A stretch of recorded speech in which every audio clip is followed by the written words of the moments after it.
Magandang hapon sa inyong lahat, Luzon, Visayas, Mindanao. Welcome back naman sa ating 3D guide and style combination.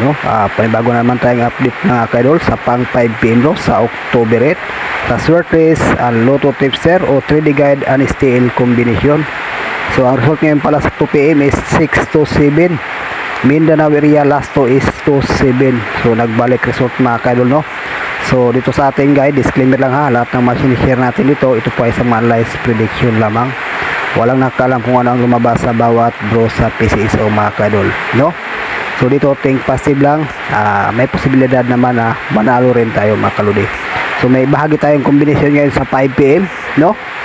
To combination lang po ito mga kadol. Hopefully ito ay pagpala rin. Okay, so unang guide natin is 851. Pangalawa is 058. Okay, so yan lang po ang ating guide para sa pang 5pm draw edition.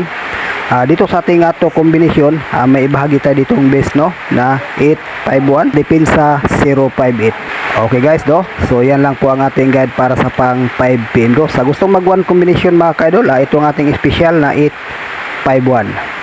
Okay, so good luck and bye bye.